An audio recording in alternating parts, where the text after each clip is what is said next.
Hello প্রিয় শিক্ষার্থীরা, তোমরা কেমন আছো? আশা করি এবং সৃষ্টিকর্তার নিকট প্রার্থনা করি তোমরা ভালো আছো, সুস্থ আছো এবং নিরাপদ আছো। আজকে বাঙ্গাক উচ্চ বিদ্যালয় কর্তৃক আয়োজিত অনলাইন ক্লাসে তোমাদের সবাইকে সাদর আমন্ত্রণ জানাচ্ছি। আজকে আমরা নবম দশম শ্রেণীর গণিত বিষয় নিয়ে আলোচনা করব মৃণাল কান্তি সাহা, সহকারী প্রধান শিক্ষক, বাঙ্গাখা উচ্চ বিদ্যালয়, লক্ষ্মীপুর সদর, লক্ষ্মীপুর। এই মুহূর্তে আমাকে যারা দেখছেন, সম্মানিত অভিভাবক মন্ডলী, সম্মানিত শিক্ষক মন্ডলী সহ অন্যান্য গণ্যমান্য ব্যক্তিবর্গ, সকলকে আমি সালাম এবং শুভেচ্ছা জানাচ্ছি। তো প্রিয় শিক্ষার্থীরা, আমি আশা করব তোমরা ইতিমধ্যে তোমাদের বই খাতা নিয়ে প্রস্তুতি হয়ে তোমরা ক্লাস করার জন্য উপস্থিত হয়েছো। তো তোমরা যে ফেসবুক লাইভটি দেখছো, এটি তোমরা নিজের প্রোফাইলে শেয়ার করে দাও, তাতে করে তোমার সহপাঠীরা সেটি দেখতে পারবে। তো প্রিয় শিক্ষার্থীরা, শুরু করা যাক আজকের অনলাইন ক্লাসটি। আমরা গতকালকে যে ক্লাসটি করিয়েছিলাম সেখানে আমরা সসীম ধারার সমান্তর ধারা শেষ করে গুণোত্তর ধারার কিছু সূত্র এবং কিছু গাণিতিক সমস্যার তোমাদের সাথে সমাধান করেছি। আজকে আমরা তার পরবর্তী অংশ আলোচনা করতে চেষ্টা করব এবং এরই মধ্যে আমি আশা করব যে আমরা আজকের ক্লাসের মাধ্যমে আমরা সসীম ধারাটির অধ্যায় সমাপ্তি করতে পারবো। তো প্রিয় শিক্ষার্থীরা, শুরু করছি আমাদের আজকের অনলাইন ক্লাস। তোমাদের সবাইকে আবারও ক্লাসে যুক্ত হওয়ার জন্য ধন্যবাদ জানাচ্ছি। প্রিয় শিক্ষার্থীরা, আমরা দেখছি সেটি হচ্ছে আমাদের আজকের আলোচনার বিষয় বস্তু, পাঠ শিরোনাম সসীম ধারা। তোমরা এই সসীম ধারাটির যেই অধ্যায়টি তোমাদের বইতে আছে অথবা তোমরা বইতে যেভাবে দেখো, সেটি হচ্ছে 13.2 এর এই গাণিতিক সমস্যাগুলো আমাদের বইতে দেওয়া আছে। আমরা গতকালকে এখান থেকে আমরা কিছু গাণিতিক সমস্যার সমাধান তোমাদের সাথে করেছিলাম। আজকে আমরা এর পরবর্তী গাণিতিক সমস্যার সমাধানগুলো করার জন্য আমরা আজকে চেষ্টা করব।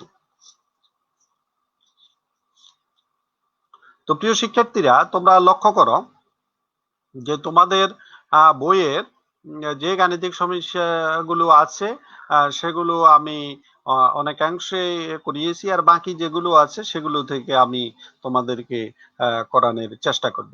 তো প্রিয় শিক্ষার্থীরা, 8 নং প্রশ্নটি আমরা একটু সমাধান করার চেষ্টা করি। একটি গুণোত্তর ধারার পঞ্চম পদ √3/9 এবং দশম পদ হচ্ছে 8√2/81 হলে ধারাটির তৃতীয় পদ কত? এই প্রশ্নটিতে তোমাদের ধারাটি কিন্তু দেওয়া নাই। ধারাটি সরাসরি দেওয়া নাই, কিছু ইনফরমেশন দেওয়া আছে।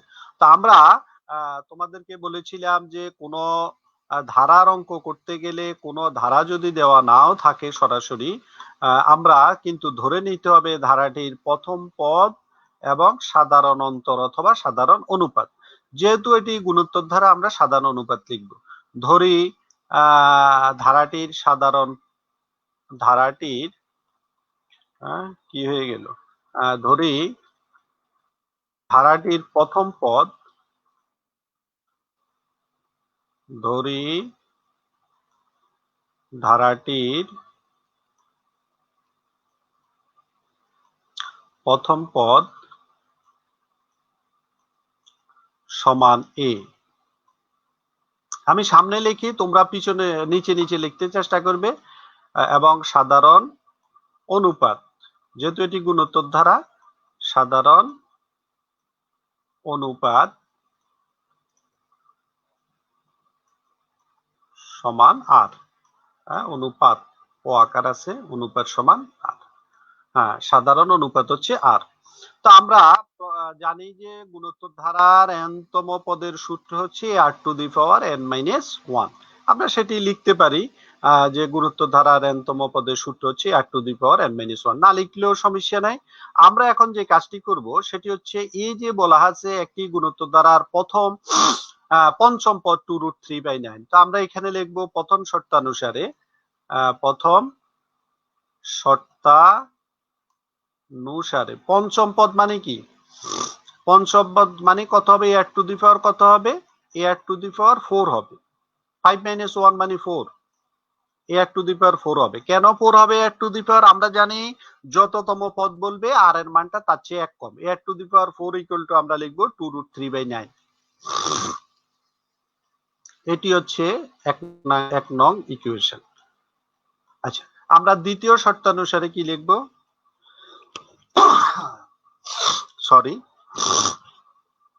আমরা লিখব দ্বিতীয় শর্তানুসারে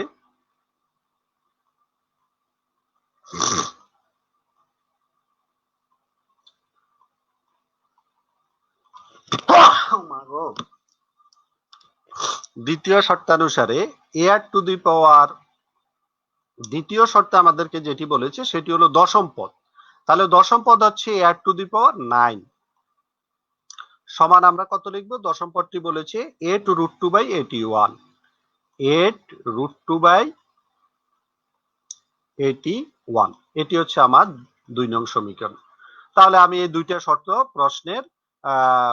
প্রশ্নের শর্ত অনুসারে আমি পেলাম। এখন প্রিয় শিক্ষার্থীরা, আমরা একটু লক্ষ্য করব, এই যে আমরা দুইটা শর্ত পেলাম, এই দুটো শর্তের মধ্য থেকে আমি এখানে 2 নং সমীকরণ না দিয়ে আমি আরেকটু এখান থেকে আমি কাজটি করতে পারি। সেটি হচ্ছে এরকম, আমি যদি এখানে লিখি a টু দি পাওয়ার 9 কে যদি আমি লিখি a to the power 4 into r to the power 5, বলো তো লিখা যায়? হ্যাঁ প্রিয় শিক্ষার্থীরা, লিখা যায়, কারণ r টু দি পাওয়ার 4 এবং 5 এ মিলে হচ্ছে r টু দি পাওয়ার 9। এখানে আমি লিখবো 8√2/81। এখন লক্ষ্য করো, আমি যে r টু দি পাওয়ার 4 টা লিখলাম তার একটা কারণ আছে। দেখো r টু দি পাওয়ার 4 এর একটা মান আছে 2√3/9, তো আমরা এখানে লিখবো 2√3/9। হ্যাঁ, তারপরে into r to the power 5 যেভাবে আছে সেভাবে থাকবে, আর এই পাশে হবে যা আছে তাই থাকবে, এখানে কোনো পরিবর্তন হবে না, 8√2/81। আমরা ইচ্ছা করলে এখানে নোট দিতে পারি যে সমীকরণ 1 হতে পাই, আমরা সেটি নোট দিয়ে দিব। বা আমরা এখন এইটিকে আমরা এই পাশে নিয়ে ডান পাশে নিয়ে যাব। তো ডান পাশে নিয়ে গেলে এটা যেহেতু গুণ আছে, এই পাশে গেলে ভাগ হবে, তো আমরা ভাগকে একসাথে গুণ হিসাবে লিখব। ভাগকে একসাথে গুণ হিসাবে লিখতে গেলে আমাকে কি করতে হবে মনে আছে প্রিয় শিক্ষার্থীরা? ভাগের জায়গায় যখন আমরা গুণ চিহ্ন দিই তখন লব এবং হরের পরিবর্তন হবে। 2√3 আসবে নিচে আর 9 যাবে উপরে। এখন আমি এখানে কাটাকাটি দিব, 9 নং 81। হ্যাঁ, তারপরে আবার 2 দ্বারা যদি আমি 8 কে কাটি, 4 দুগুণে 8। তাহলে আমি ফাইনালি কি পাচ্ছি প্রিয় শিক্ষার্থীরা? হ্যাঁ, r টু দি পাওয়ার 5, উপরে আমি পাচ্ছি 4√2 আর নিচে আমি কত পারে 9√3। Very good. আচ্ছা, এখন আমি দেখো এটিকে আমি কি লিখতে পারি তোমরা জানো? এই যে 4√2 কে আমি লিখতে পারি √2 টু দি পাওয়ার 5, আর এখানে লিখতে পারি √3। এটাকে আমি একসাথে পাওয়ার 5 দিতে পারি। কিভাবে হয় লক্ষ্য করো, √2 কে পাওয়ার 5 দিলে কি হয়? √2 5 বার গুণ, √2 ইনটু √2 ইনটু √2 ইনটু √2 ইনটু √2, এরকম 5 বার গুণ। তো 5 বার গুণ করলে কি হয়? 2 বার গুণ করলে আমরা জানি 2 হয়, এই 2 বার গুণ করলে 2 হয়, আর এখানে √2 থেকে, তার অর্থ হচ্ছে ফাইনালি 2 কে 2 দ্বারা গুণ করলে 4, 4√2, এই যে 4√2। তাহলে এইভাবে নিচেরটা এইভাবে হয়ে গেল। এটা লেখার উদ্দেশ্য হলো এই পাওয়ারটা 5 আর এই পাওয়ারটা 5, দোনোটা পাওয়ার সমান থাকার কারণে এটা ভ্যানিশ হয়ে গেল। এখানে হলো r ইকুয়াল টু √2/√3। প্রিয় শিক্ষার্থীরা, আমরা আর পেয়ে গেলাম। এখন আমাকে বের করতে হবে ধারাটির কততম পদ? তৃতীয় পদ। তা আমি লিখব সুতরাং ধারাটির তৃতীয় পদ, সুতরাং ধারাটির তৃতীয় পদ, ধারাটির তৃতীয় পদ সমান আমরা লিখব a টু দি পাওয়ার 3 - 1। আমরা একসাথে 2 ও লিখতে পারি, এতে কোনো সমস্যা নাই। a টু দি পাওয়ার 2 মানে ar স্কয়ার। এখন আমরা ar স্কয়ার আমাদের কোনো ভ্যালু নাই, আমাদের আছে ভ্যালুটা কার? a টু দি পাওয়ার, এই যে a টু দি পাওয়ার 4 এর একটা মান আছে এক নং সমীকরণে। আমি এটাকে a টু দি পাওয়ার 4 লিখলাম। এখন আমি যে বাড়তিটুকু লিখলাম সেটাকে আমি এভাবে লিখে দিব 1/r স্কয়ার। তাতে কি দাঁড়াবে? ওই যে r স্কয়ার এবং r টু দি পাওয়ার 4 কাটা গেলে r স্কয়ারে থাকবে। এখন এই যে আমি এটা লিখলাম, এটা লেখার একটা উদ্দেশ্য আছে, সেটা হলো আমি মানটা বসাতে পারবো। এটার মানে 1 নং সমীকরণে দেওয়া আছে 2√3/9, এটি দেওয়া আছে, ইনটু আমি উপরে 1 লিখছি, আর এর মানটা এই যে আমি মাত্র পেলাম √2/√3, আমি এখানে লিখলাম √2/√3 তার উপরে হোল স্কয়ার। এখন লক্ষ্য করো প্রিয় শিক্ষার্থীরা, আমরা যদি এটাকে এইভাবে করি 2√3/9, এটি যেভাবে আছে এইভাবে রইল, আর আমি এটাকে স্কয়ার রুটে কাটা গেলে এখানে 2/3 হয়, তার উপর আবার 1 আছে, তাহলে বিপরীত হয়ে যাবে, 3 চলে যাবে উপরে, 2 চলে আসবে নিচে, কারণ উপরে 1 থাকার কারণে। মনে রাখবে উপরে 1 থাকে, নিচে ধরো x/y আছে, তাহলে এটা মূলত বেসিক্যালি যেটা হবে সেটা হচ্ছে y/x হবে, এটি তোমাকে মনে রাখতে হবে। হ্যাঁ, আচ্ছা, তো সে অনুযায়ী আমরা এখানে 3/2 লিখলাম। আমি এখন 3 3 3 9 আর 2 এ 2 আমি কেটে দিলাম। এখন এখানে যেটা পেলাম সেটা হলো √3/3। এই যে 3 পেলাম, এই 3 কে আমি আবার ইচ্ছা করলে লিখতে পারি √3 ইনটু √3। তোমরা তো এটি জানো, কিছুক্ষণ আগে আমরা দেখালাম √3 কাটা গেল, তাহলে রইল কত 1/√3। তাহলে আমরা ফাইনালি যে উত্তরটা পেলাম সেটা হচ্ছে তৃতীয় পদ হচ্ছে 1/√3। তাহলে প্রিয় শিক্ষার্থীরা, আশা করি তোমরা এই গাণিতিক সমস্যার সমাধানটি তোমরা ভালোভাবে বুঝতে পেরেছো, যে আমাদেরকে যদি ধারাটি সরাসরি দেওয়া না থাকে তাহলে আমরা ধারাটি কে প্রথম পদ এবং সাধারণ অন্তর ধরে আমরা ধারাটিকে যে শর্তগুলো দেওয়া থাকে সেই শর্তগুলোর আলোকে আমরা সেটি প্রমাণ করতে পারি। তো প্রিয় শিক্ষার্থীরা, এবার শুরু করা যাক, আমরা আরেকটি গাণিতিক সমস্যার সমাধানের জন্য চেষ্টা করি। তো প্রিয় শিক্ষার্থীরা, লক্ষ্য করো তোমাদের বইতে যেটি আছে সেটি হচ্ছে 10 নাম্বার গাণিতিক সমস্যাটি আমরা সমাধান 10 নাম্বার গাণিতিক সমস্যাটি সমাধান করতে পারলে আমরা 11 নং গাণিতিক সমস্যাটি সমাধান করতে পারবো। তো আমরা 10 নাম্বার গাণিতিক সমস্যাটি সমাধান করব। 10 নং প্রশ্নের যেটি দেওয়া আছে সেটি হচ্ছে এরূপ, যে কি দেওয়া আছে 5 + x, আমি একটু প্রশ্নটা লিখি, 5 + x + y + 135, এটি একটি ইকুয়েশন, এটি বলে গুণোত্তর ধারা। এখন এটি গুণোত্তর ধারাভুক্ত হলে তারা যেটি আমাদের কাছে জানতে চেয়েছে x এবং y এর মানটি আমাদের বের করতে হবে। তো প্রিয় শিক্ষার্থীরা, একটু লক্ষ্য করো, প্রদত্ত গুণোত্তর ধারার প্রথম পদ কত বলো তো প্রিয় শিক্ষার্থীরা, বলো তো কত? 5। তা আমরা লিখবো প্রথম নয়, এটা হবে প্রদত্ত। হ্যাঁ, এটি হবে প্রদত্ত। প্রদত্ত গুণোত্তর ধারার গুণোত্তর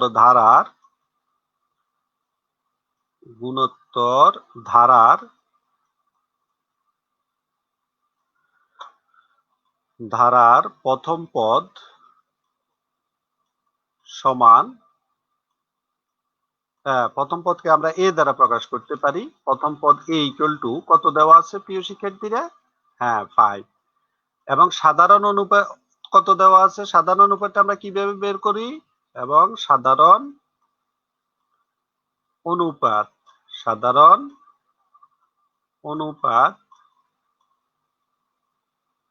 আর দেওয়া আছে। সাধারণ অনুপাতটা কত দেওয়া আছে প্রিয় শিক্ষার্থীরা? দ্বিতীয় পদকে প্রথম পদ দ্বারা ভাগ, এটি আমরা জানি। দ্বিতীয় পদ হচ্ছে x আর প্রথম পদ হচ্ছে 5। এখন আমাদেরকে এই যে ধারাটির যে সংখ্যাটি দেওয়া আছে সেই সংখ্যাটি কোন পদ? চতুর্থ পদ। এখন আমরা চতুর্থ পদ থেকে আমরা গাণিতিক সমস্যাটি সমাধান করতে চেষ্টা করব। তো আমরা লিখব প্রশ্ন মতে চতুর্থ পদের সূত্রটা কত? a⁴ - 1।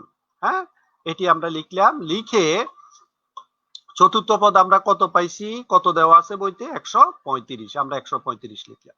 এটা যদি চতুর্থ পদ না হয়, যদি ষষ্ঠ পদে দেওয়া থাকতো, আমরা এখানে ষষ্ঠ পদে লিখতাম। যে সংখ্যাটি, যে পদটি দেওয়া থাকবে তুমি সেই পদটি দিয়ে কাজটি শুরু করতে হবে। তাহলে আমি এর মান লিখলাম, এর মানটা হচ্ছে 5, আর এর মানটা হচ্ছে x, হ্যাঁ, তার উপরে পাওয়ারটা হবে 3, 4 থেকে 1 গেলে 3 = 135। এখন আমাকে যে কাজটি করতে হবে শিক্ষার্থীরা, তোমরা একটু লক্ষ্য করো, যে আমি x/5 হোল কিউব আমি যা আছে আমি তাই লিখলাম। লিখে এই যে সহগটা 5 আছে এটি এই পাশে আসলে কোথায় হবে, হরে হবে। হ্যাঁ, গুণ হলে ভাগ হয় 135। তো 5 দিয়ে আমরা 135 কে যদি ভাগ করি তাহলে কত হবে, 5 দুগুণে 10, 5 সাতা 35। তাহলে 27 এটিকে আমরা লিখতে পারি 27 মানে হচ্ছে 3 কিউব। হ্যাঁ, কত কিউব, 3 কিউব। এই 3 কিউব লেখার উদ্দেশ্য হচ্ছে এই কিউব এবং এই কিউব চলে গেলে বাকি থাকে x/5। হ্যাঁ, ইকুয়াল টু কত পেলাম আমরা, 3। হ্যাঁ, 3 পেলাম। এবার আমরা যদি আর গুণন করে দিই তাহলে আমরা পাবো x equal to 3 5 15। Very good, আমরা x এর একটি মান পেয়ে গেলাম। এখন আমাদেরকে বের করতে হবে কিসের মান, y এর মান। হ্যাঁ, কিসের মান, y এর মান। y টা কোন পদ আছে প্রিয় শিক্ষার্থীরা, তৃতীয় পদ। আমরা আবার লিখবো, আবার তৃতীয় পদ y। হ্যাঁ, y থেকে আমরা, হ্যাঁ, আবার তৃতীয় পদ y, আর তৃতীয় পদের সূত্র কি, a r to the power 3 minus 1। হ্যাঁ, সমান হবে a আর স্কয়ার। এখন আমরা এর মান বসাই দিই, এর মান হচ্ছে 5 আর আর এর মানটা হচ্ছে x/5। হ্যাঁ, তার উপরে আমরা হোল স্কয়ার দিলাম। এখন x এর মানটা আমরা ইতিমধ্যে পেয়ে গেছি, x এর মানটা কত, হ্যাঁ, x এর মানটা এই যে 15 পেলাম। তাহলে আমরা x এর জায়গায় 15 লিখবো, 5 এর জায়গায় আমাদের 5 এর ঠিকবে, আর এর উপরে আমরা ব্র্যাকেট দিয়ে হোল স্কয়ার দিব। এগুলোর কোনো পরিবর্তন হয় না, শুধু x এর জায়গায় 15 হইছে। হ্যাঁ, তো আমরা 5 দিয়ে 15 কে ভাগ করলে আমরা জানি যে 3 হয়, তার উপরে স্কয়ার। 3 স্কয়ার মানে হচ্ছে 9, এই 9 কে 5 দিয়ে গুণ করলে 45। তাহলে আমরা x এবং y আমরা দুটোর মানে পেয়ে গেলাম। x এর মান আমরা 15 পেলাম আর y এর মান আমরা 45 পেলাম, 15 এবং 45। তাহলে আমাদের এই গাণিতিক সমস্যাটির আমরা সমাধান করলাম। এবং এই নিয়মে তোমাদের এই যে 11 নাম্বার প্রশ্নটি রয়েছে সেখানে x y সাথে z দেওয়া আছে, তোমরা z এর মানটা নির্ণয় করতে হবে এবং দুটো অঙ্কে একই নিয়মে হবে। এই জন্য আমি আশা করব তোমরা এটি করতে পারবে বলে আমার বিশ্বাস। তো প্রিয় শিক্ষার্থীরা, আমরা আজকে এখন আরেকটি অঙ্ক তোমাদের সাথে সমাধান করব, সেটি হচ্ছে 14 নাম্বার গাণিতিক সমস্যাটি আমরা সমাধান করব। এটি লগ দিয়ে আছে, আমরা এটি সমাধান করব। আশা করি তোমরা এই গাণিতিক সমস্যাটি সমাধান বুঝতে পেরেছো। তাহলে প্রিয় শিক্ষার্থীরা, 14 নাম্বার গাণিতিক সমস্যাটি যদি আমরা সমাধান করি তাহলে লক্ষ্য করো 14 নাম্বার প্রশ্নে দেওয়া আছে log 2 plus log 4 plus log 8। হ্যাঁ, প্লাস ডট ডট দিয়ে তারা বলে দিছে কত পদের সমষ্টি, বলছে 10 পদের সমষ্টি। এখানে তো আমরা লিখবো 10 পদ পর্যন্ত, বা দশম পদ পর্যন্ত লেখা যায়, দশম পদ পর্যন্ত আমরা এটি লিখলাম। তাহলে প্রিয় শিক্ষার্থীরা একটু লক্ষ্য করো, আমরা এটিকে যদি এইভাবে লিখি তাহলে লক্ষ্য করো তোমরা, এটি অনেকভাবে এই অঙ্কটি সমাধান করা যায়। একটা ভাবে তোমাদেরকে দেখাচ্ছি, সেটি হচ্ছে এরকম, log 2 যেভাবে আছে এইভাবে লিখলাম, প্লাস log 4 কে আমরা লিখতে পারি log 2 স্কয়ার। হ্যাঁ, 4 মানে 2 স্কয়ার। আবার 8 কে কত লিখা যায় বলতো, 2 কিউব। Very good. প্লাস এখানে আমরা লিখবো ধারাটি 10 পদ পর্যন্ত। এখানে তোমরা লিখে নিও 10 পদ পর্যন্ত, আমি লিখে দিলাম। তারপরে আমরা এখানে দেখো log 2 আমরা যেভাবে আছে এইভাবে লিখলাম।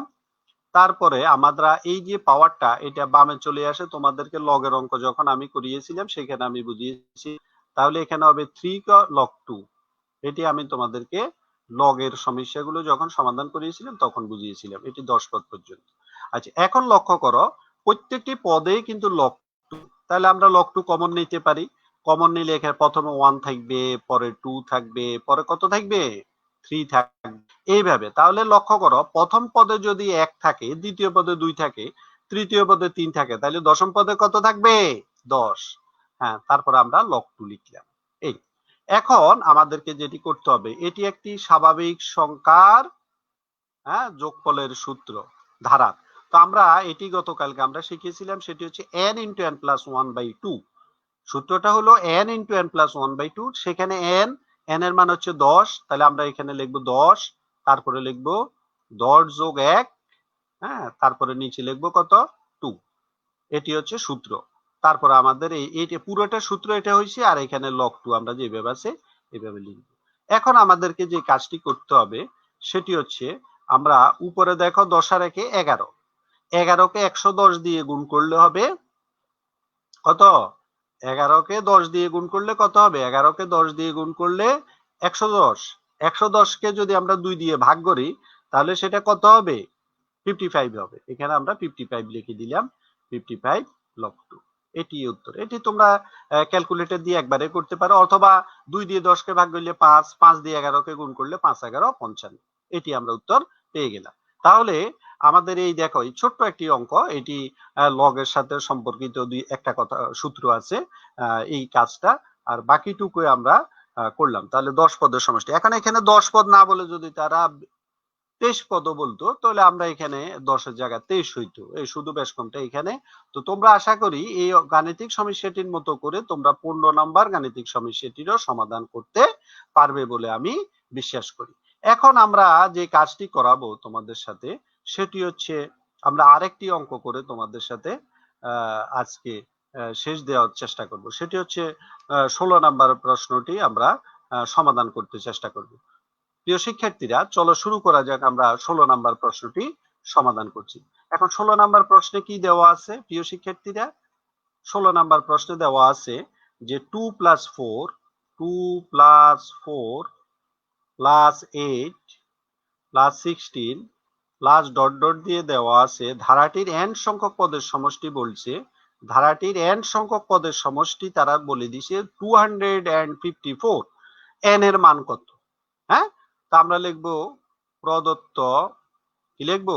প্রদত্ত, ওই যে প্রথমে যা লিখি আমরা গুণোত্তর ধারাটির প্রদত্ত, এইখানে লিখতে একটু সমস্যা হয়, গুণোত্তর,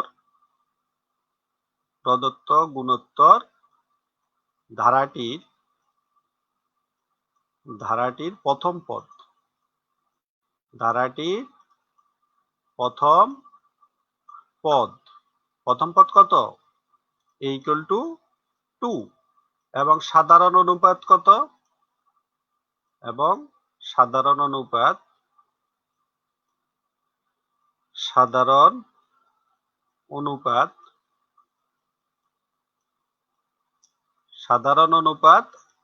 আর ইকুয়াল টু দ্বিতীয় পদকে প্রথম পদ দ্বারা ভাগ। দ্বিতীয় পদ হচ্ছে 4 আর প্রথম পদ হচ্ছে 2, ভাগ করলে 2 হবে। তাহলে আমরা প্রথম পদ 2 পেলাম, সাধারণ অনুপাত 2 পেলাম। এখন আমাদেরকে যে কাজটি করতে হবে সেটা হচ্ছে সমষ্টি বলে দিয়েছে 254। কত পদের সমষ্টি? n সংখ্যক পদের সমষ্টি। তো আমরা n সংখ্যক পদের সমষ্টি সূত্র তো আমরা জানি না প্রিয় শিক্ষার্থীরা? তো আমরা কি সূত্র জানি? যে এটার মান 1 এর চেয়ে বড়, এই জন্য আমরা 1 এর চেয়ে বড় সূত্রটি লিখবো, a * r⁴ -1 আর নিচে হবে r-1। এটি হচ্ছে 1 থেকে বড় হলে এই সূত্রটি হয়। এটির মান বলে দিছে 254।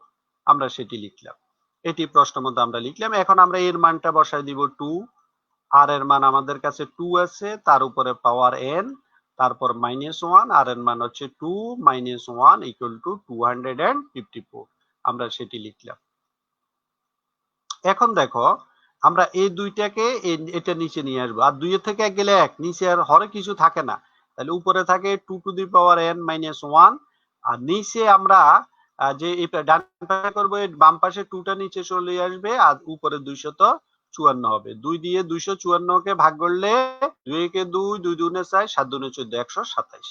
এখন আমরা যে কাজটি করব সেটা হচ্ছে 2n = 127, তারপরে -1 যদি ডান দিকে আসে সেটি +1 হবে। 127 এর সাথে 1 যোগ করলে তোমরা তো নিশ্চয়ই জানো সেটি 128। এখন 128 কে আমরা কত টু দি পাওয়ার কত লিখতে পারি জানো? 128 কে আমরা 2 টু দি পাওয়ার 7 লিখতে পারি। কিছুদিন আগে আমি যে ধারার অঙ্ক করিয়েছিলাম সেখানে দেখিয়েছিলাম। তা আমরা যেহেতু 128 কে আমরা 2 টু দি পাওয়ার 7 লিখতে পারি, যেহেতু এটার ভিত্তি দুটো সমান সেহেতু তাদের সূচক সমান হবে। এই যে আমরা একটা অঙ্ক শিখিয়েছিলাম না যে a to the power x = যদি a to the power y হয়, এটি হচ্ছে সূচকের সূত্র, তাহলে x = y হবে।